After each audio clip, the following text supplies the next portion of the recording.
Hi Capricorn, this is Jov. Welcome po sa ating channel. By the way, Capricorn, this is your uh, first half of the month of November. Ngayon, November 1 to 15, 2025. Gamitin ang reading na ito bilang gabayan lamang. Kung naka-resonate kayo, comment down. Tandaan, Capricorn, ito ay channel reading. Kunin nyo lang po kung ano ang naka-resonate sa iyo. This is for you, Capricorn.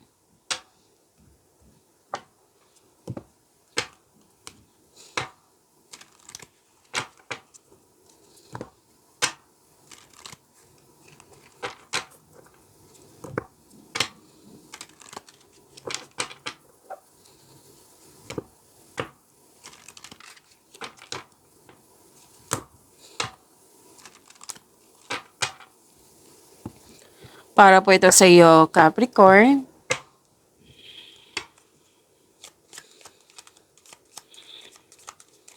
Maraming salamat po sa inyong patuloy na suporta, sa mga nag-donate, sa mga hindi nag-skip ng ads, maraming salamat po. Sa mga hindi pa nag-subscribe, subscribe na po kayo at click bell notification para malaman nyo na may bago tayong video.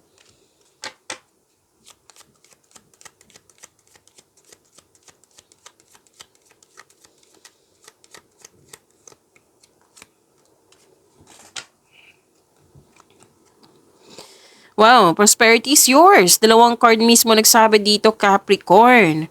Oo, may parating na malaking pera sa inyo. Pwede din pagkakataon na makapagbigay sa iyo ng malaking pera. Transactions, cash flow, wow. Claim niyo po. May nag-uusap tungkol sa property, may nag-staycation sa bahay, home base yung trabaho, mas lumawak yung ambisyon sa buhay. Iwas po daw kayo sa temptation. Pwedeng temptation sa isang tao, sa isang bagay, sa isang sitwasyon. So, kung pwede po, mas piliin nyo po yung inner peace kaysa sakit ng ulo. Okay, Capricorn?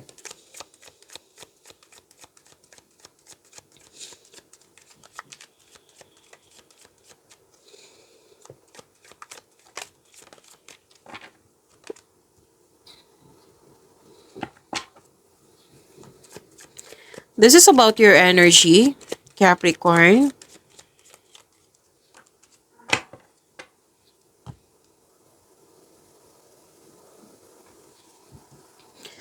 Para sa mga bago dito, kung may napansin kayo na repeating message, yan po yung pinupush ng card sa inyo. Like for example, nanood kayo sa isang video reading nyo, sa monthly Gabay Tarot reading, weekly Gabay Tarot reading, daily Gabay Tarot reading, at dito din. At may napansin kayo na repeating message, yan po yung pinupush ng card sa inyo na kailangan nyo bigyan ng atensyon, solusyon at aksyon kung maaari po. So, na yung energy ni Capricorn.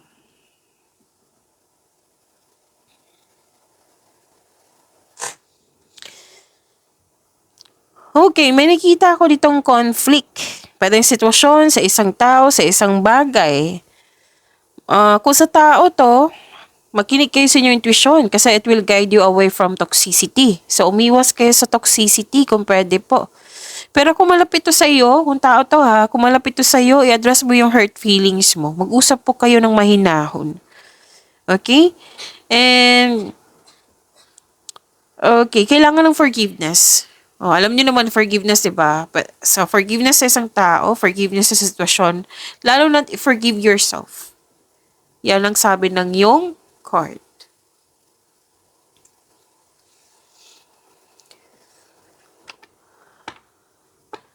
So may makilala kang mabubuting tao, masaya ka kasi nagkaroon ka ng tapat na kaibigan, kasamahan.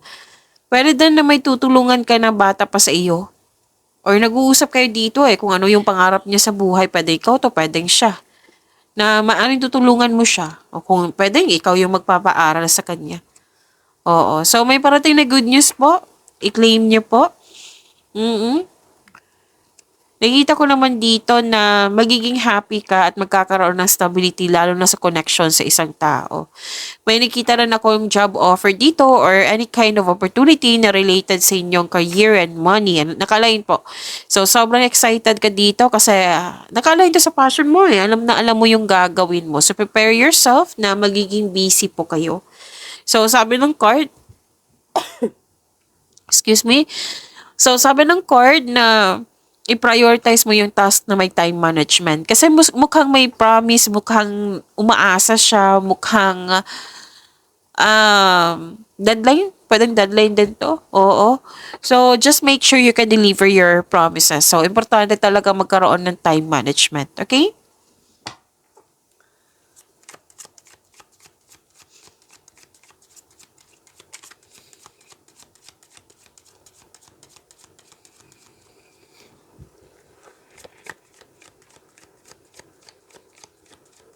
Love, career and money po ni Capricorn ngayong November 1 to 15, 2025. Career and money na po tayo. By the way, Capricorn, kung napansin nyo na iba yung boses ko ngayon, still may ubosipon ako, mas lumala. Nahihirapan pa rin ako magsalita. So, pasensya na po kung pahinto-hinto ako. And, yun po, focus kayo sa mensahe para may makuha kayong kapay. Okay?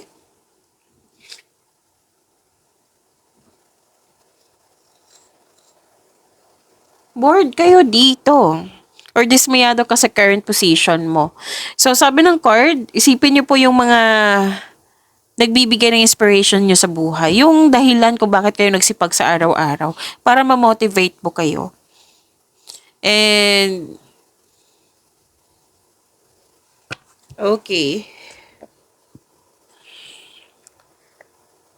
Naghahanap ka ng sagot sa inyong mga katanungan dito solusyon sa inyong problema. So, sabi ng yung card dito, nasa iyo na yung sagot, nasa iyo na yung solusyon. Kailangan mo lang magtiwala sa inyong sarili. Trust yourself. Makinig din sa inyong intuition. Sabi ng yung card, may malalaman kayo sikreto. Kasi nga malakas ang iyong intuition.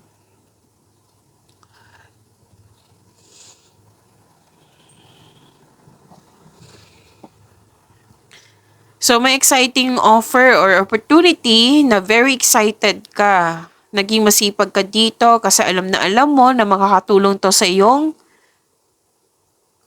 kaperahan. Magkakaroon po ng financial growth and stability. May chance din na maglakbay ka sa malayong lugar or abroad ito. Kung nasa abroad ka na, pwede din na uuwi ka or maglipat ka ng country. Oo. So this card asks you to stay open sa mga signs na bigay ni universe and take action when they appear.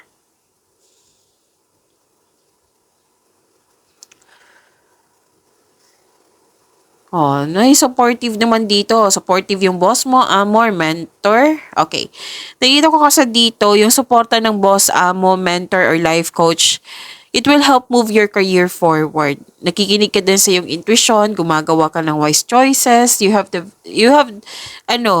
group of people na very supportive sa'yo. So, you have abundant in life.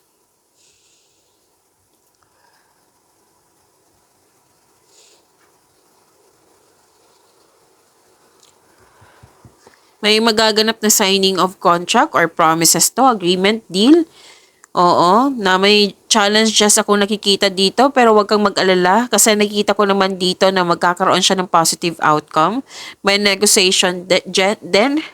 Oo, may negotiation din. Pwedeng job interview din to. So, magiging successful po ito. Sa financial, mabalanse na po. O ang iyong kaperahan at mas mai-improve pa ito. Okay? Kung may legal concern kayo, maaring maging maayos to or mananalo ka. Mare-resolve na po. Okay?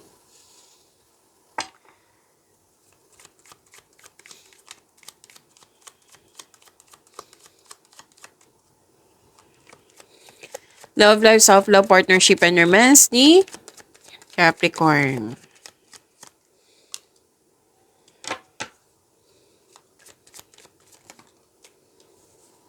May malalaman pa rin kayong sekreto. Malakas nga kasi yung, ano mo, intuition mo. Different card siya pero the same message.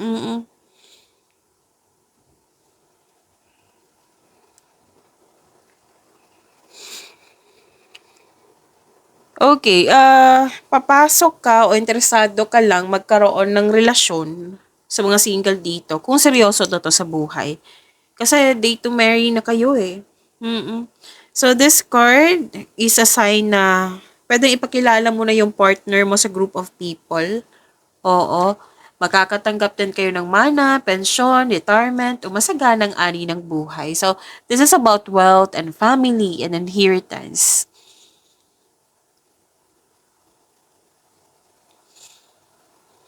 So, may malalaman kayong sekreto at mag-uusap kayo nito. Magkakaroon po ng honest conversation. Kasi nga, malakas ang iyong intuition. Pagyamanin niyo po yung blessings na binigay sa inyo. Capricorn, see you tomorrow. Maraming salamat.